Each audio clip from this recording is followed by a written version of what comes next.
কে দশম শ্রেণীর ভৌতবিজ্ঞানের পরমাণু নিউক্লিয়াস এটা নিয়ে আলোচনা করা হবে।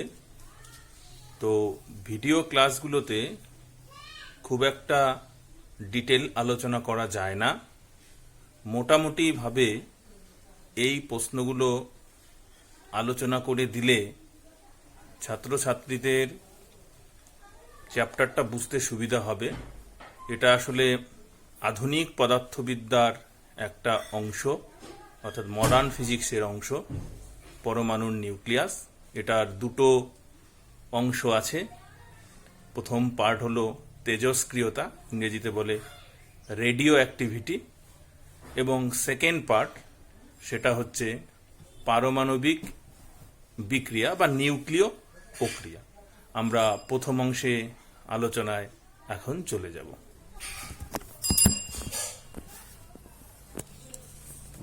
পরমাণুর নিউক্লিয়াস, ইংরেজিতে আমরা বলি অ্যাটমিক নিউক্লিয়াস। প্রশ্ন ধরে ধরে আমি আলোচনাটা করে দিব যাতে কিনা তোদের বুঝতে সুবিধা হয়। এই প্রশ্নগুলো বাড়িতে ভালো করে পড়বি, গোটা চ্যাপ্টারটা ভালো করেই রিভিশন দিতে হবে এবং খুঁটিয়েই পড়তে হবে শর্ট কোশ্চেনের জন্য। মোটামুটি ধারণা তৈরি করার জন্য আমি যে প্রশ্নগুলো বলবো সেই প্রশ্নগুলো পড়তে হবে। যেহেতু লকডাউন চলছে, স্কুলে ক্লাসও নেই, সুতরাং বাড়িতে বসে এইভাবে পড়ো, নাহলে পরে অনেকটাই পিছিয়ে যেতে হবে। তা প্রশ্ন ধরে ধরে আমি আলোচনা শুরু করছি। প্রথম প্রশ্ন, তেজস্ক্রিয়তা বলতে কি বোঝো? কিছু কিছু ভারী মৌল আছে, যেমন ইউরেনিয়াম, রেডিয়াম, পোলোনিয়াম। ইউরেনিয়ামোত্তর আরও 11টা মৌল। এরা স্বাভাবিকভাবেই ওদের পরমাণুর নিউক্লিয়াস থেকে কিছু অদৃশ্য রশ্মি নির্গত হতে থাকে এবং এই নির্গমনের ফলে মৌলটি অপেক্ষাকৃত হালকা মৌলের নিউক্লিয়াসে রূপান্তরিত হয়। এই ঘটনাকে তেজস্ক্রিয়তা বলা হয়।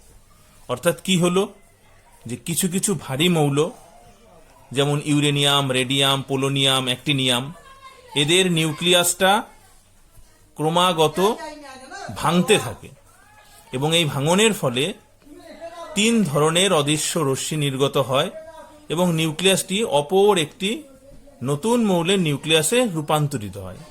এই ঘটনাটাকেই বলা হয় হচ্ছে তেজস্ক্রিয়তা, ইংরেজিতে বলে রেডিও অ্যাক্টিভিটি। তেজস্ক্রিয় পদার্থ, পরের প্রশ্ন হচ্ছে তেজস্ক্রিয় পদার্থ ও তেজস্ক্রিয় রশ্মি বলতে কি বোঝো? দেখা যায় যে সমস্ত পদার্থগুলোর নিউটন বাই প্রোটন এর রেশিও গ্রেটার দ্যান 1.5, অর্থাৎ নিউটন বাই প্রোটনের অনুপাত 1.5 এর বেশি হলে সেই পরমাণুর নিউক্লিয়াসটা অস্থায়ী হয়ে পড়ে এবং সেই নিউক্লিয়াসটা ভেঙে অপর মৌলের নিউক্লিয়াস তৈরি হয় এবং তার সঙ্গে এক অদৃশ্য রশ্মিরও সৃষ্টি হয়। সেই রশ্মিগুলো কি আমি পরবর্তীতে আলোচনায় আসছি। এই ঘটনাকে বলা হয় তেজস্ক্রিয়তা। তাহলে যে সমস্ত পদার্থ তেজস্ক্রিয় ধর্ম প্রদর্শন করে তাকে আমরা তেজস্ক্রিয় পদার্থ বলি। উদাহরণ, uranium, radium, polonium, actinium, francium, এরকম অনেক মৌল আছে। এরা তেজস্ক্রিয় মৌল বা তেজস্ক্রিয় পদার্থ। তেজস্ক্রিয় রশ্মি কি? তেজস্ক্রিয় রশ্মি হলো তেজস্ক্রিয়তার সময় পরমাণুর নিউক্লিয়াস থেকে, এই যে আমরা ধরলাম এটা পরমাণুর নিউক্লিয়াস, সেই পরমাণুর নিউক্লিয়াস থেকে যে রশ্মিগুলো নির্গত হতে থাকে, সেই 3 ধরনের রশ্মি নির্গত হয়। একটা হচ্ছে আলফা রশ্মি, আর একটা হচ্ছে বিটা রশ্মি এবং আর একটা হচ্ছে গামা রশ্মি। আলফা, বিটা, গামা এই 3 ধরনের রশ্মি তেজস্ক্রিয় পদার্থের নিউক্লিয়াস থেকে বের হয় এবং তেজস্ক্রিয় পদার্থটি অপেক্ষাকৃত হালকা নিউক্লিয়াসে রূপান্তরিত হয়, মানে অন্য মৌলের নিউক্লিয়াসে রূপান্তরিত হয়। তাহলে এই যে আলফা বিটা গামা রশ্মি, এই রশ্মিগুলোকেই আমরা বলবো হচ্ছে তেজস্ক্রিয় রশ্মি। তেজস্ক্রিয়তার তারপরে প্রশ্ন আছে, তেজস্ক্রিয়তার বৈশিষ্ট্য উল্লেখ করো। এটা একটা ইম্পর্টেন্ট কোশ্চেন। তেজস্ক্রিয়তার বৈশিষ্ট্য আমরা কি বলবো? তেজস্ক্রিয়তা পুরোপুরি একটি নিউক্লিয় ঘটনা, অর্থাৎ এটা পরমাণুর নিউক্লিয়াসের জন্যই ঘটে। নিউক্লিয়াসের বাইরে যে ইলেকট্রন মহল থাকে সেই ইলেকট্রন মহলের কোনো ভূমিকা নেই। 2 নম্বর বলতে পারি যে তেজস্ক্রিয়তা শুরু এবং শেষ এটা কখনোই বাইরে থেকে কোনো প্রভাবক দ্বারা নিয়ন্ত্রিত করা যায় না, অর্থাৎ এটা স্বতঃস্ফূর্তভাবে, ইংরেজিতে বলে স্পন্টেনিয়াসলি ঘটতে থাকে। 3 নাম্বার আমরা বলবো তেজস্ক্রিয়তাকে চৌম্বক ক্ষেত্র, তড়িৎ ক্ষেত্র ইত্যাদির দ্বারা প্রভাবিত করা যায় না। 4 নম্বরে আমরা বলবো যে তেজস্ক্রিয়তার জন্য একটি ভারী মৌল বিঘটিত হয়ে অপেক্ষাকৃত হালকা মৌলের নিউক্লিয়াসে রূপান্তরিত হয়। এবং 5 নম্বরে আমরা এটাও বলতে পারি, যেটা পূর্বেই বলা হয়েছে, যে তেজস্ক্রিয় মৌলের নিউক্লিয়াসে নিউটন বাই প্রোটনের অনুপাত 1.5 এর চেয়ে বেশি হবে। এই গেল তেজস্ক্রিয়তার বৈশিষ্ট্য। এবার হচ্ছে পরের প্রশ্ন হচ্ছে তেজস্ক্রিয় রশ্মিগুলির নাম ও তাদের বৈশিষ্ট্য আলোচনা করো। এই প্রশ্নটা যদি আমরা পড়ে নেই তাহলে কিন্তু অনেকগুলো শর্ট কোশ্চেনের উত্তর আমরা পেয়ে যাব। বৈশিষ্ট্য পরীক্ষার সময় হয়তো বা সরাসরি এইরকম তেজস্ক্রিয় রশ্মিগুলির বৈশিষ্ট্য আলোচনা করো চাইবে না, হয়তো এরকম হতে পারে 2টি করে তুলনামূলক পার্থক্য লেখো, কিংবা কিছু শর্ট টাইপ প্রশ্ন আসতে পারে। তো আমি সংক্ষেপে এর বৈশিষ্ট্যগুলি আলোচনা করে দেই, তাহলে পরে শর্ট প্রশ্নের উত্তর দিতেই সুবিধা হবে। প্রথমে আমি বলি হচ্ছে আলফা রশ্মি, আলফা রে বা আলফা রশ্মি। আলফা রশ্মির ক্যারেক্টারিস্টিক কি, এর বৈশিষ্ট্য কি? যে 1 নাম্বার বৈশিষ্ট্য, ইহা হচ্ছে ধনাত্মক অর্থাৎ পজিটিভ ধনাত্মক কণার স্রোত। আলফা রশ্মিটা হচ্ছে ধনাত্মক কণার স্রোত, অর্থাৎ এর তড়িৎ প্রকৃতি হচ্ছে পজিটিভ, অর্থাৎ এটা হিলিয়াম আয়নের ন্যায়। ঠিক একটা হিলিয়াম আয়নের যতটা চার্জ থাকে সেই আলফা রশ্মিরও ঠিক ততটাই চার্জ থাকে এবং ভরও থাকে। 2 নাম্বার বলবো যে এই আলফা রশ্মির ভর 2টি প্রোটন এবং 2টি নিউটনের ভরের সমান। তাহলে 2টি প্রোটন প্লাস 2টি নিউটন, 2টা প্রোটন আর 2টা নিউটনের যা ভর হবে একটা আলফা রশ্মির ভরও তাই হবে। 3 নাম্বার আলফা রশ্মি তড়িৎ ক্ষেত্র এবং চৌম্বক ক্ষেত্র, তড়িৎ ক্ষেত্র এবং চৌম্বক ক্ষেত্র দ্বারা প্রভাবিত হয়। অর্থাৎ তড়িৎ ক্ষেত্র চৌম্বক ক্ষেত্রের যদি মধ্য দিয়ে যদি আলফা রশ্মিকে পাঠানো যায় তাহলে পরে তার বিক্ষেপণ ঘটে। এই হচ্ছে মোটামুটি আলফা রশ্মির প্রকৃতি। এবং 3 ধরনের যে রশ্মি, আলফা রশ্মি, বিটা রশ্মি, গামা রশ্মি যে নির্গত হয়, তার মধ্যে আলফা রশ্মির ভর হচ্ছে সবচাইতে বেশি। এর ভেদন ক্ষমতার দিকে যদি বলি, যে কোনো কিছুকে ভেদ করে যাওয়ার ক্ষমতা, আলফা রশ্মির ভেদন ক্ষমতা, এটা ভারী হবার জন্য এর ভেদন ক্ষমতা সবচাইতে কম। কিন্তু এর ভর বেশি হওয়ায় গ্যাসকে আয়নিত করার ক্ষমতা কিন্তু বিটা এবং গামা রশ্মির চেয়ে বেশি হয়। আবারও বলি, এর ভর বেশি হবার জন্য গ্যাসকে আয়নিত করার ক্ষমতা আলফা এবং গামা এবং বিটা রশ্মির চেয়ে কিন্তু বেশি হবে। এরপরে হচ্ছে আমরা বিটা রশ্মির যদি প্রকৃতি আলোচনা করি, বিটা রশ্মি 1 নাম্বার, ইহা নেগেটিভ তড়িৎ প্রকৃতির, অর্থাৎ এটাকে ইলেকট্রনের আমরা স্রোত বলতে পারি, ইলেকট্রনের স্রোত, ইলেকট্রনের স্রোত অর্থাৎ নেগেটিভ তড়িৎ বলছি, অর্থাৎ ইহা ইলেকট্রন। 2 নাম্বার ইহার ভর, তাহলে ইলেকট্রনের ভরের ন্যায়, ইলেকট্রনের যা ভর হবে এর ভরও হচ্ছে তাই হবে। যেহেতু আধান আছে তাহলে ইহা একই রকম ভাবে তড়িৎ ক্ষেত্র এবং চৌম্বক ক্ষেত্র, তড়িৎ ক্ষেত্র এবং চৌম্বক ক্ষেত্র এই দুটো দ্বারা প্রভাবিত হবে।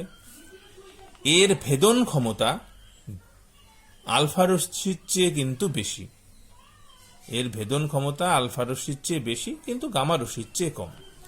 আর গ্যাসকে আয়নিত করার ক্ষমতা, গ্যাসকে আয়নিত করার ক্ষমতা মাঝারি, অর্থাৎ আলফা রশ্মির চেয়ে কম, গামা রশ্মির চেয়ে বেশি। এরপরে বলবো হচ্ছে গামা রে বা গামা রশ্মি। এটা আসলে আলোর ন্যায় তড়িৎ চুম্বকীয় এক ধরনের তরঙ্গ, ইলেকট্রোম্যাগনেটিক ওয়েভ, আলোর ন্যায় তড়িৎ চুম্বকীয় তরঙ্গ। ইহা আলোর গতিবেগে চলে এবং এর গতিবেগ 3 × 10⁸ মিটার পার সেকেন্ড, এই গতিবেগ নিয়ে চলে। 3 × 10⁸ মিটার পার সেকেন্ড বেগ নিয়ে, আলোর বেগ নিয়ে চলতে থাকে। এর ভর নেই, ফলস্বরূপ ভরবেগ, গতিশক্তি এগুলো থাকে না। এটা হচ্ছে আধানবিহীন, অর্থাৎ পজিটিভও না নেগেটিভও না, নিউট্রাল। ফলে এই রশ্মি তড়িৎ ক্ষেত্র বা চৌম্বক ক্ষেত্র দ্বারা প্রভাবিত হয় না। আরেকটা জিনিস হচ্ছে যে এইটার ভেদন ক্ষমতা কিন্তু আলফা এবং বিটা রশ্মির চেয়ে অনেক অনেক বেশি। অর্থাৎ 3 ধরনের যে তেজস্ক্রিয় রশ্মি থাকে তার মধ্যে সবচেয়ে বেশি ভেদন ক্ষমতা হচ্ছে গামা রশ্মি, তারপরে হচ্ছে বিটা রশ্মি, তারপরে হচ্ছে আলফা রশ্মি। আর যেহেতু ভর নেই, ফলে গ্যাসের মধ্য দিয়ে যাবার সময় গ্যাসকে খুব কম পরিমাণে আয়নিত করতে পারে, অর্থাৎ গ্যাসকে আয়নন করার ক্ষমতা অনেক কম, সবচেয়ে কম 3টে রশ্মির মধ্যে। তাহলে সবচেয়ে বেশি হচ্ছে আয়নন করার ক্ষমতা হচ্ছে সবচেয়ে বেশি আলফা রশ্মির, তারপরে হচ্ছে বিটা রশ্মির এবং তারপরে গামা রশ্মির। অনেক সময় পরীক্ষাতে ভেদন ক্ষমতা অনুযায়ী সাজাতে দেয়, কিংবা আয়নন গ্যাসকে আয়নিত করার ক্ষমতা অনুযায়ী সাজাতে দেয়। যেমন যদি বলে ভেদন ক্ষমতা অনুযায়ী সাজাও, তাহলে তখন কি হবে? গামা রশ্মি গ্রেটার দেন বিটা রশ্মি গ্রেটার দেন আলফা রশ্মি, এটা হচ্ছে ভেদন ক্ষমতা অনুযায়ী সাজানো। যদি বলে গ্যাসকে আয়নিত করার ক্ষমতা অনুযায়ী সাজাও, তাহলে হবে আলফা রশ্মি গ্রেটার দেন বিটা রশ্মি গ্রেটার দেন গামা রশ্মি। এটা কিন্তু মাধ্যমিকে শর্ট কোশ্চেনে প্রচুর পরিমাণে মাঝে মধ্যেই লক্ষ্য করা যায়। তাহলে এই হচ্ছে 3 ধরনের রশ্মির আমি বৈশিষ্ট্য আলোচনা করলাম। এরপরের প্রশ্ন হচ্ছে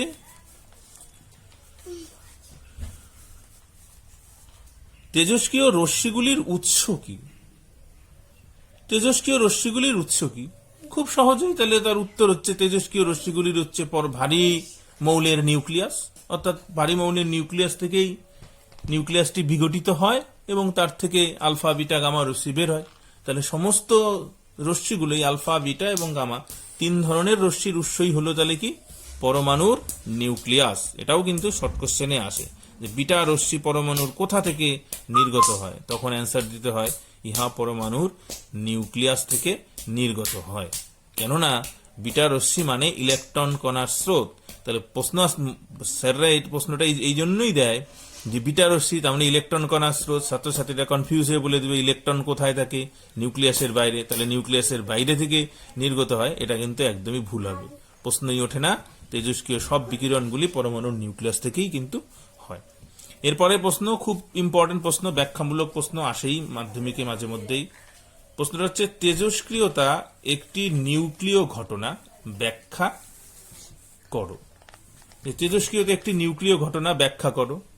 প্রথমেই বললাম যে তেজস্ক্রিয় বিকিরণের সময় যে আলফা বিটা এবং গামা রশ্মি নির্গত হয়, সেই রশ্মিগুলি কিন্তু পরমাণুর নিউক্লিয়াস থেকেই বের হয় এবং পরমাণুর নিউক্লিয়াসটা ভেঙে গিয়ে অপেক্ষাকৃত হালকা মৌলের নিউক্লিয়াসে রূপান্তরিত হয়।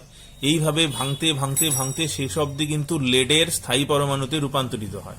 অর্থাৎ তার ভর সংখ্যা 206 যখনই হবে তখনই আর কিন্তু এই পরমাণুটা আর বিঘটিত হবে না। গ্রেটার দেন 206 হলে পরেই কিন্তু ভাঙতে থাকবে, লেডের যেমন 206। তাহলে অর্থাৎ এরকম ভারী মৌলের নিউক্লিয়াস ভাঙতে ভাঙতে শেষ অবধি কিন্তু সীসা বা লেডে পরিণত হয়। এই জন্য একটা প্রশ্ন এরকমই হয় যে পরমাণুর খনিতে লেড ধাতুর আধিক্য দেখা যায় কেন? তখন লিখতে হবে যে তেজস্ক্রিয় খনিতে তেজস্ক্রিয় মৌলগুলি বিঘটিত হতে হতে হতে হতে শেষ অবধি লেডের স্থায়ী পরমাণুতে রূপান্তরিত হয়, তারপরে আর বিঘটিত হয় না, ফলে তেজস্ক্রিয় খনিতে লেডের আধিক্য দেখা যায়। একই রকম ভাবে প্রশ্ন হয় যে তেজস্ক্রিয় খনিতে হিলিয়াম গ্যাস, এই যে আমি হিলিয়াম আয়নটা লিখেছিলাম, হিলিয়াম গ্যাস পাওয়া যায় কেন? তার উত্তরটা হচ্ছে তেজস্ক্রিয় বিকিরণের সময় যে আলফা রশ্মি নির্গত হয় সেটা আসলে হচ্ছে একটা হিলিয়াম আয়ন। সেই হিলিয়াম আয়ন ইলেকট্রন গ্রহণ করে হিলিয়াম পরমাণুতে রূপান্তরিত হয়, অর্থাৎ হিলিয়াম গ্যাসে রূপান্তরিত হয়।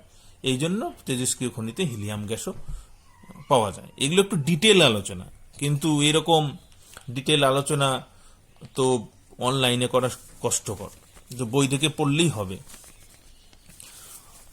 এখন তাহলে যেটা আলোচনা করছিলাম সেটা হচ্ছে তেজস্ক্রিয় একটি নিউক্লিয় ঘটনা। আমরা বলবো তেজস্ক্রিয় একটি নিউক্লিয় ঘটনা, কারণ তেজস্ক্রিয় সময় যে বিঘটন ঘটে, যে রশ্মিগুলো বের হয় সব রশ্মিগুলোই পরমাণুর নিউক্লিয়াস থেকেই বের হয়।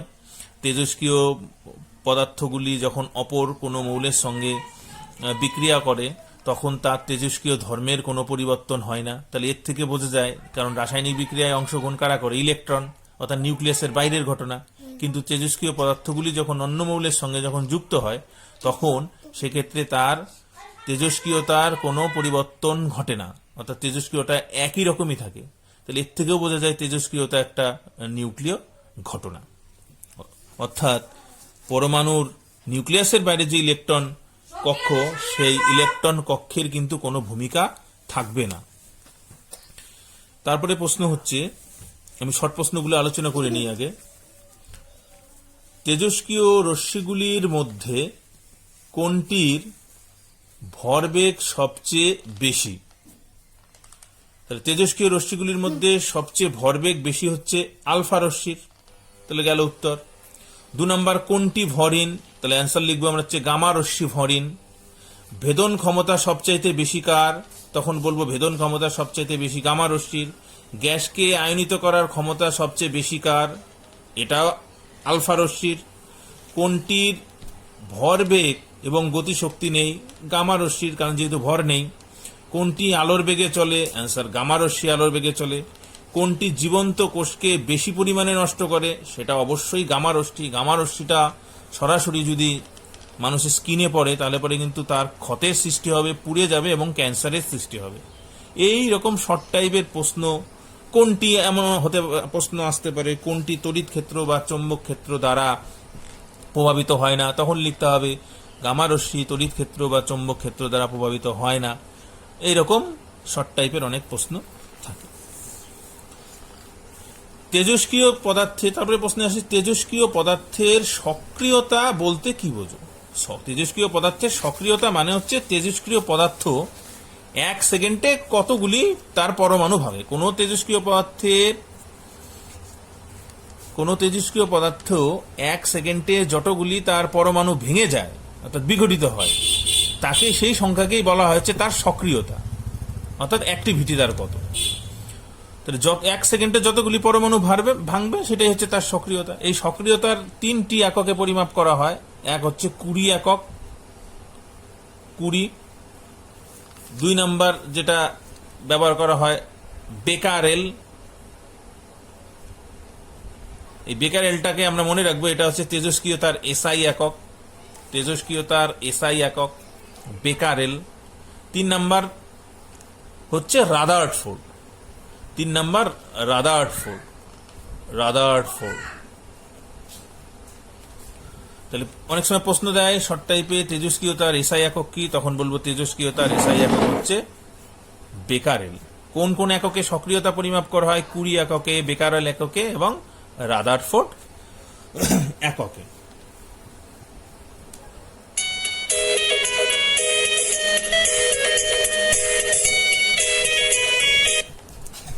এর পরবর্তীতে বাকি অংশ এর পরের ভিডিওতে দেওয়া হবে।